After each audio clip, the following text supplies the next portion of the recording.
جب بچہ پیدا ہو گیا، مریم یہ آتی ہیں اپنی قوم کے پاس، قوم ان کو دیکھ کر حیران رہ جاتی ہے اور باتیں شروع کرتی ہے، اس کا ذکر اللہ تعالیٰ نے کیا۔ فَأَتَتْ بِهِ قَوْمَهَا تَحْمِلُهُ قَالُوا يَا مَرْيَمُ لَقَدْ جِئْتِ شَيْئًا فَرِيًّا۔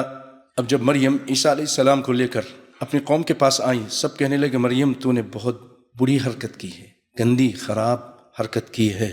یا اخت ہارون ما کان ابوک امرأ سوء وما کانت امک بغیا، اے ہارون کی بہن، اس سے مراد یا تو ان کے خاندان میں، ان کے بھائیوں میں کوئی، ان کا بھائی اس کا نام ہارون تھا، یہ مراد ہے، یا ان کی برادری میں کوئی شخص جو مشہور تھا اس کی طرف نسبت کر کے انہوں نے کہا اے ہارون کی بہن کہ تیرا باپ بھی برا نہیں اور تیری ماں بھی بدکار نہیں تھی، تو یہ تو نے کیا کیا؟ حضرات، الہ العالمین ہر چیز پر قادر ہے۔ ابھی یہ گفتگو ہو رہی تھی، مریم علیہ السلام نے اشارہ کیا بچے کی طرف، کیونکہ انہوں نے نظر مانی تھی۔ انہوں نے کہا انی نذرت للرحمن صوما فلن اکلم اليوم انسیا، میں نے نظر مانی ہے رحمان تبارک و تعالیٰ کے لیے کہ میں کسی انسان سے بات نہیں کروں گی، تو اشارہ کیا فاشارت الیہ قالوا کیف نکلم من کان فی المہد صبیا، تو کہنے لگے بھلا ہم گود کے بچے سے باتیں کیسے کریں، یہ تو چھوٹا سا بچہ ہے، گود میں ہے۔ پیارے بھائیو، اللہ ہر چیز پر قادر ہے اور اللہ تعالیٰ اپنے بندوں کی اس طرح حفاظت کرتا ہے، دفاع کرتا ہے۔ اب یہ گفتگو ہو رہی تھی، چھوٹا سا بچہ عیسیٰ علیہ السلام ماں کی گود میں بول پڑے، یہ قرآن ہے۔ کہنے لگے قال انی عبد اللہ آتانی الکتاب وجعلنی نبیا وجعلني مباركا أينما كنت وأوصاني بالصلاة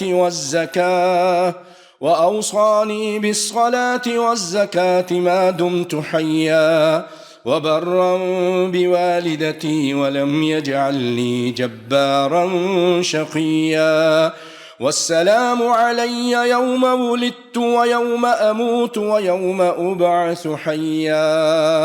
چھوٹے سے عیسیٰ علیہ السلام کی تقریر ماں کی گود میں، الہ العالمین نے اس کو قرآن بنا دیا اور قیامت تک یہ آیتیں پڑھی جائیں گی۔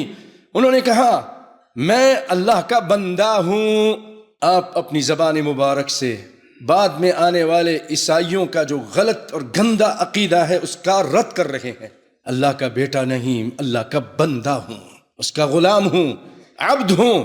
آتانی الکتاب وجعلنی نبیا، اس نے مجھے کتاب عطا فرمائی ہے اور مجھے اپنا پیغمبر بنایا ہے اور مجھے مبارک بنایا ہے، میں جہاں کہیں بھی ہوں، اور مجھے وصیت کی ہے نماز کی، وَأَوْصَانِي بِالصَّلَاةِ وَالزَّكَاةِ، اور زکوٰۃ کی، مَا دُمْتُ حَيًّا، جب تک میں زندہ رہوں اس چیز کا مجھے حکم دے دیا، وَبَرًّا بِوَالِدَتِي، اور مجھے اپنی والدہ کا خدمت گزار بنایا۔ تو کیا کہا وَبَرًّا بِوَالِدَتِي وَلَمْ يَجْعَلْنِي جَبَّارًا شَقِيًّا، اور مجھے سرکش اور بدبخت نہیں بنایا۔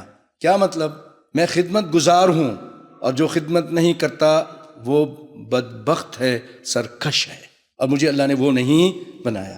پھر فرمایا وَالسَّلَامُ عَلَيَّ يَوْمَ وُلِدتُّ وَيَوْمَ أَمُوتُ وَيَوْمَ أُبْعَثُ حَيًّا، اور مجھ پر سلامتی ہو جس دن میں پیدا ہوا اور جس دن میں مروں گا اور جس دن میں دوبارہ زندہ کھڑا کیا جاؤں گا، اٹھایا جاؤں گا، سلام ہی سلام ہو۔ اس سے یہ بھی پتہ چلا بھائیو کہ نبیوں کے لیے بھی موت ہے۔ عیسیٰ علیہ السلام ابھی تک زندہ ہیں، آسمانوں پہ اٹھا لیے گئے ہیں، لیکن ایک دن آئے گا ان کو بھی موت آئے گی۔ کل نفس ذائقۃ الموت۔ اور اللہ رب العالمین پھر ان کے بارے میں فرماتا ہے، پوری دنیا والوں کو سمجھا رہا ہے، ذلك عیسی ابن مریم قول الحق الذی فیہ یمترون۔